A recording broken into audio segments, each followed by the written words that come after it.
Hey, hey, hey. Welcome, welcome.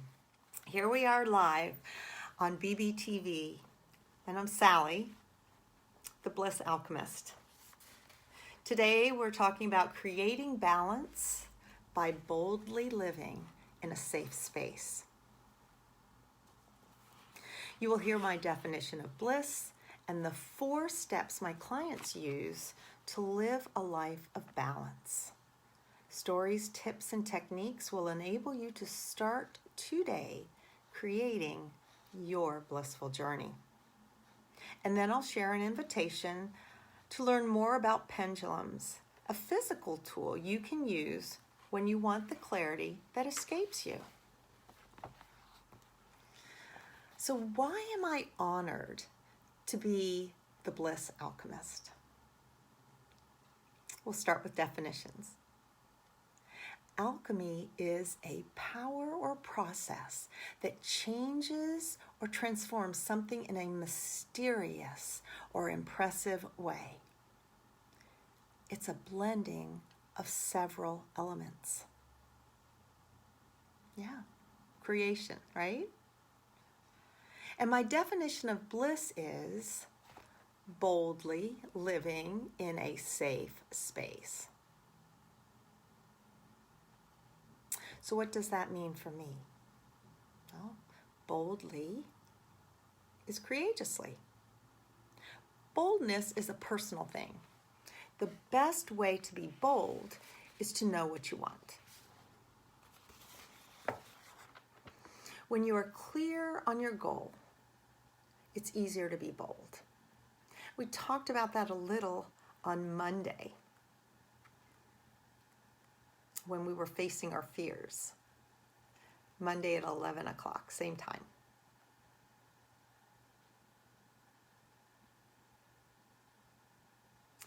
To move ahead with no direction is more foolhardy than bold. And in my opinion, the best way to get clear, or a way, one of the best ways to get clear on your goal is to first ask, when was I at my best? Or if you're looking for an emotion, when was I happiest? Just write down as many situations as you can and look at the common denominators. What is the common thread? Were you with people or were you by yourself? What activity were you doing? Maybe you were doing something with your hands, or creating something in your mind, or being super physically active. What were you doing, and what's the commonality amongst all of those things? Because these insights will guide you towards what you want to focus on getting more of in the future. And then, with your best experiences fresh in your mind, feel how it feels to have this. Many of us were told to negate our feelings as kids. Like, oh, you shouldn't feel scared. Or, don't be scared. Or, oh, they're nice. What's wrong with you? Oh, let your auntie hug you. She's okay. It's okay. She just loves you. And inside, we knew something, we just didn't feel like getting a hug today, or we didn't feel like being brave, or we didn't feel safe. And so we learned to negate our best barometer of how we were feeling, of what was safe for us, knowing ourselves. My kids, when they were growing up, there was this character called Muzzy, teaching kids about being safe and knowing who to go with and knowing what situation was okay to be in. And there was a song about trusting your gut. And that's normally where we feel the feeling that something isn't right, or, in our heart we feel expanse and lightness. It's like, wow, this is really great. So learn the emotions of your body and learn how it feels to be in that emotion. And notice everything about how it feels. Notice if there's a color that's associated with it. Notice where it is. And do try to give it a label if you can. It's just helpful. It could be frustration, it could be fear, it could be excitement. But be clear on what it is you're feeling. Be as good about that as you can, and as clear about that as you can. You might want to give it a vibration, and notice where that shows up. Maybe even a shape or a word besides the emotional attachment and the emotion label that you're going to give it. Just notice everything. And when you're clear on that, I want you to notice your feet on the floor. Just notice what they feel like today. Do you feel your feet? Maybe, maybe not. It's okay. Good information. Breathe in through your nose and out through your mouth. And do that a couple times. This helps get us centered in our bodies. Now just imagine you can feel, as every breath you feel air going in through your skin into your heart. And allow your mind, give it permission to relax and be supported by your heart. And come back to those feelings of those experiences, your experiences. And daydream. Give yourself permission to daydream about your future.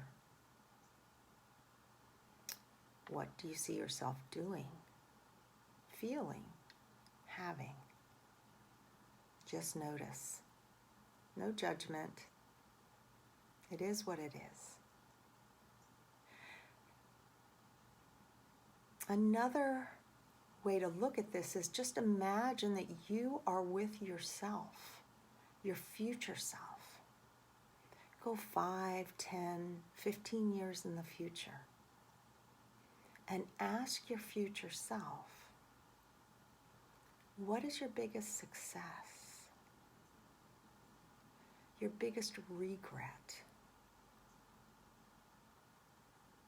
And check in with that replay on Monday the 19th on Facing Your Fears for more options.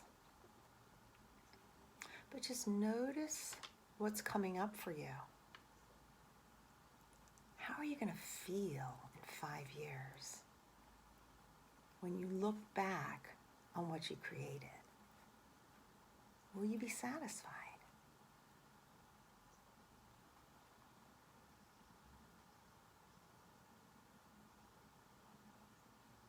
So living, bliss, right? Second letter L for living and being alive. That's the definition of living, because we're either growing or we're not. The opposite of growth is death, right? Or diminishment or shrinking or not expanse. And as we move into our future, we want to be expanding our information, expanding our reach, expanding our community. We want to be growing. It's the ability to adapt to changes begun internally. So we're changing on the inside to grow and show what's happening on the inside is growing and showing on the outside. You probably already know the way to live. You've heard it before. It is to be engaged in your life.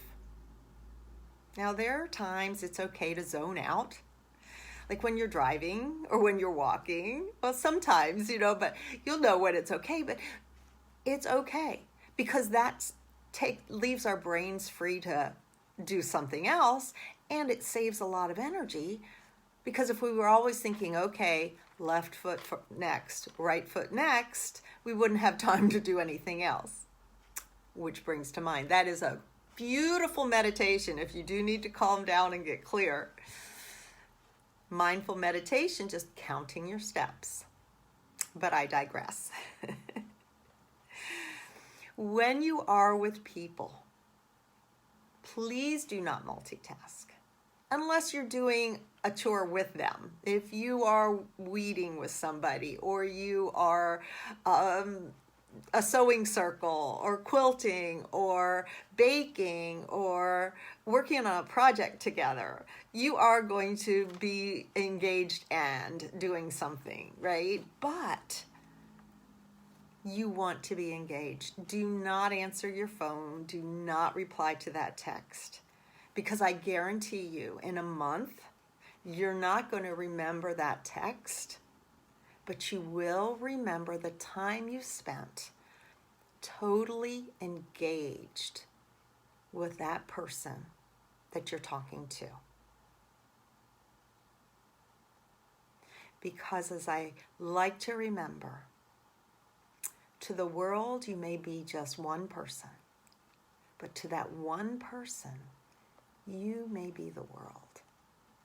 You may be, in that moment, changing the trajectory of their life, giving them a new insight. So when we engage with others, as Judith Quinn said, we're always speaking professionally, right? We're always public speaking. And when we are talking to others, be engaged, because it saves time, for one, and frustration. Don't have to keep having them repeat. You don't need to worry about, being frustrated about, oh gosh, I didn't hear that, and asking them, or they're not listening and you're getting frustrated. And who knows what you'll be inspired to create together. Who knows? Sky's the limit. So our next letter is S.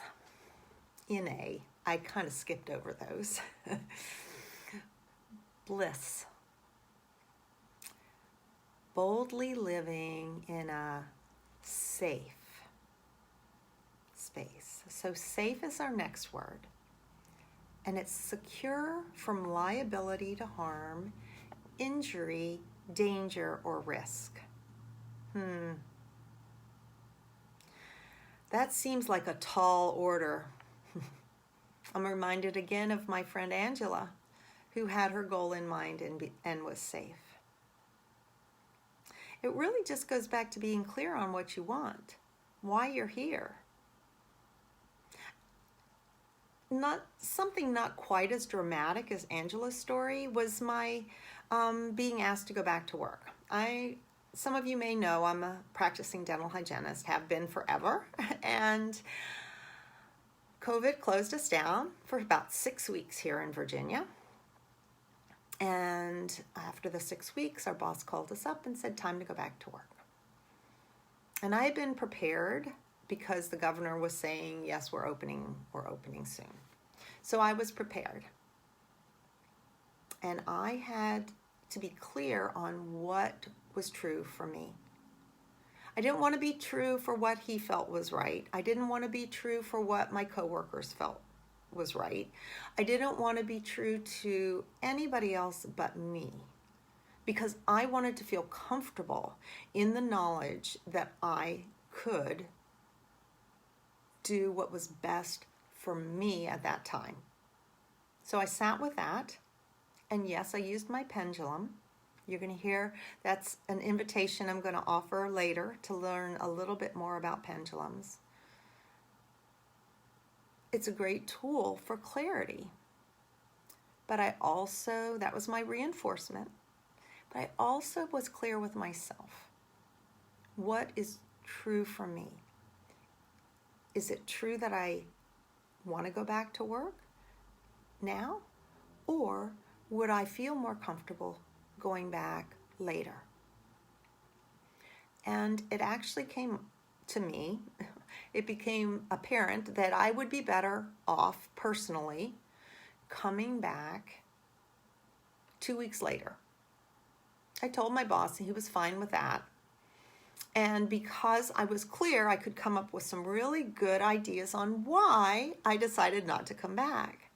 And our hearts make the decision, and then our heads figure out. So we buy with our emotion, we make choices with our emotion, and then our head figures out how to make it logical. And so my head said, oh, it'll be one less practitioner, there'll be less people coming in. My patients had been especially concerned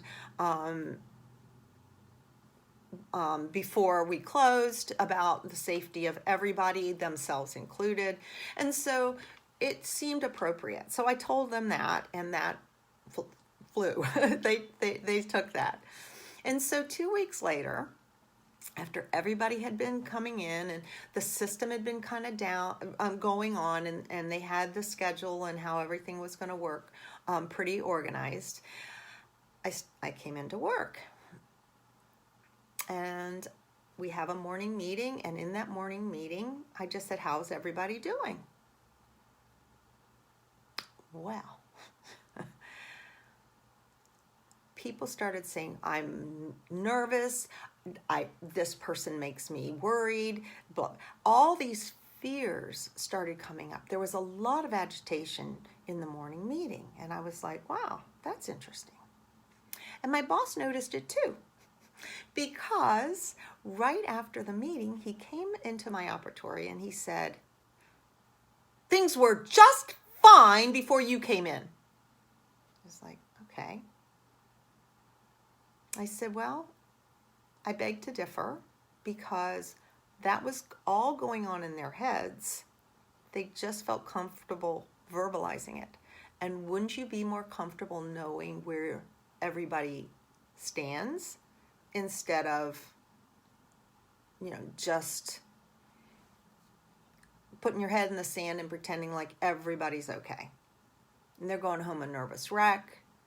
That only adds to the stress. And he just was not very happy with me. And he let me know it. If I had not been clear on why I did what I did, because it was the best thing for me, I would have, the old me, would have risen to his level. And I would say both of us would have ended up in a situation neither one of us wanted. And that could have been me leaving and not ever coming back. And so it's so important. When you're clear on what you want, you can state it and not be ruffled when somebody disagrees with you, because that's their opinion. That's their opinion. They're entitled to their opinion. And my opinion is this. And I'm really comfortable with my opinion. And I know it to be true for me. There are many truths. And this is what's true for me.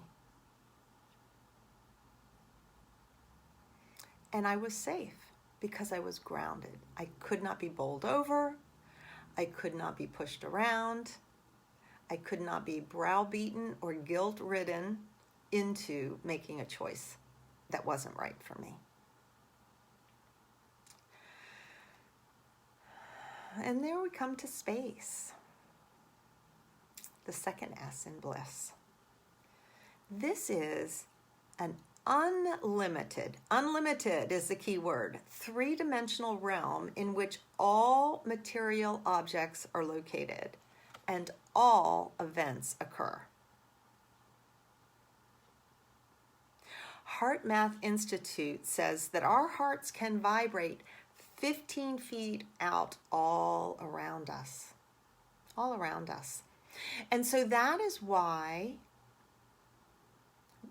when you walk into a room that maybe feels uncomfortable, you could even have your eyes closed and know that something not really pleasant is going on. You wouldn't even have to hear, you could feel it. You know, the old saying, you could cut the tension with a knife. Yeah. And this is that vibration, the space around us. We can read it just like a dog, and the hair goes up on the back of their neck when they aren't comfortable. We have that same ability to know what's right and what's wrong, what's safe space and what's not safe space. And you may remember on Thursday when I talked about the ball in between our hands and the energy ball. This is that same space that's around us. And when we're feeling good, our space expands. And we're feeling uncertain, unsafe, unsteady. The ball, our energetic field collapses. And it is so much easier to create from this space than from this space.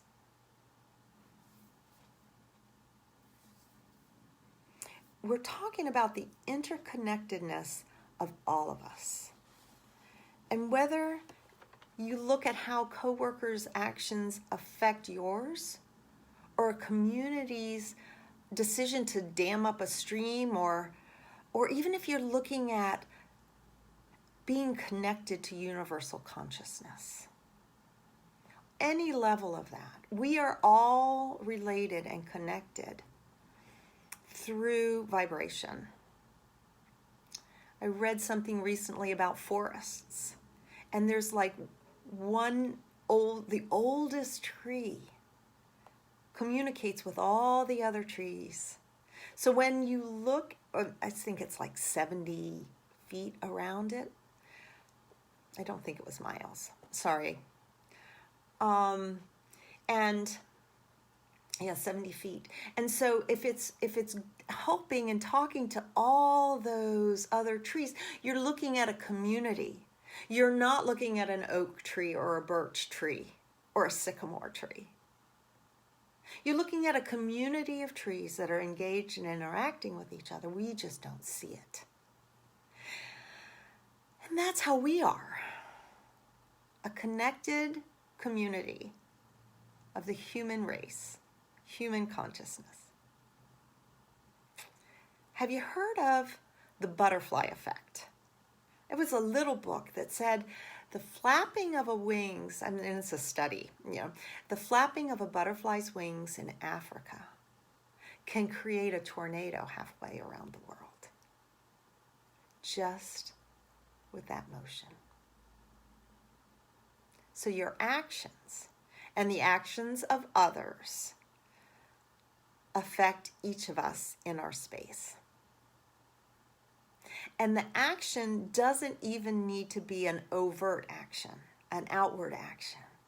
It can be a mindset action. So let's set our minds to what we want for expansion, for growth, for bliss. So bliss is courageously growing and adapting without susceptibility to harm, injury, danger, or risk in a realm where all events occur. I can live with that. Can you?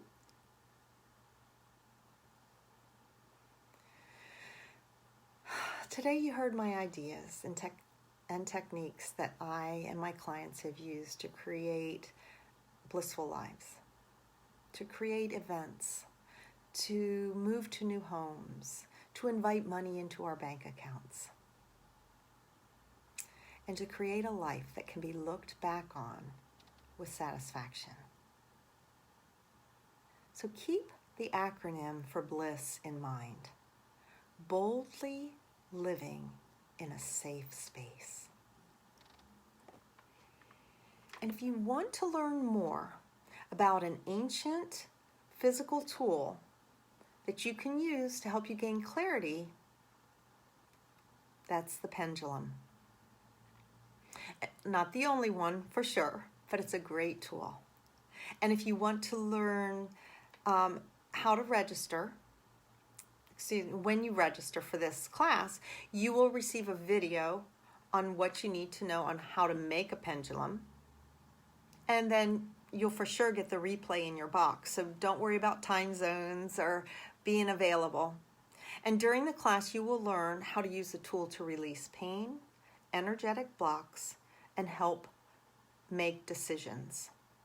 Help be clear on decisions. And you'll learn how to take care of it so it can be ready to go anytime you need it. And there's a bonus clearing technique that I'll share just in case you don't have your quartz crystal with you right yet.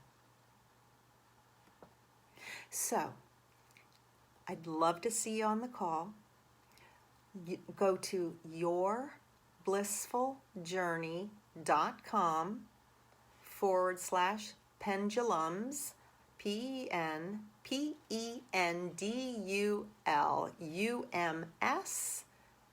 / to register for that class. Make this a blissful journey because it's your life.